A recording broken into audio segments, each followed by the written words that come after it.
നോക്കൂ നിങ്ങൾ, ഉല്ലാസത്തിന് വന്ന ആളുകൾ, ആഹ്ലാദിക്കാൻ വന്ന, വിനോദയാത്രക്ക് വന്ന ആളുകൾ അവരിലേക്ക് കലിമ ചൊല്ലൂ എന്ന് പറഞ്ഞുകൊണ്ട് വന്നു എന്നാണ്.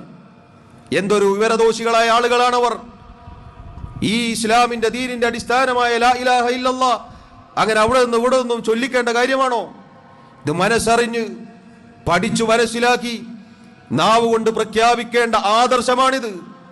അല്ലാതെ ചില വർഗീയവാദികൾ, വിവരമില്ലാത്ത ആളുകൾ വിളിക്കടാ ജയ് എന്ന് പറഞ്ഞുകൊണ്ട് അവിടെ നിന്നും ഇവിടെ നിന്നും പറയിപ്പിക്കേണ്ട ഒരു കാര്യമല്ല ഇത്. അള്ളാഹുവിന്റെ ദീനിന്റെ അടിത്തറയാണ് ലാ ഇലാഹ ഇല്ലല്ലാഹ്.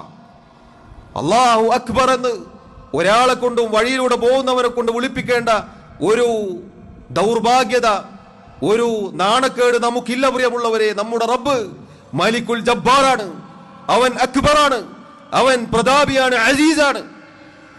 അതുകൊണ്ട് ഇതുപോലെയുള്ള ആളുകൾ, ഈ വിവരദോഷികൾ ചെയ്തു വെച്ച കാര്യങ്ങൾ നോക്കൂ നിങ്ങൾ. മുസ്ലിമീങ്ങൾക്ക് ഇതുപോലെയുള്ള ആളുകളുടെ പ്രവർത്തനങ്ങൾ കൊണ്ട് എന്തൊക്കെ പ്രയാസങ്ങളാണ് നേരിടേണ്ടി വന്നത്. അള്ളാഹുവിന്റെ ദീനിനെ, മുസ്ലിമീങ്ങളെ, പ്രവാചകനെ പ്രതിക്കൂട്ടിൽ നിർത്തുന്ന ഇതുപോലെയുള്ള ആളുകളുടെ പ്രവർത്തനങ്ങൾ നാം കരുതിയിരിക്കുക.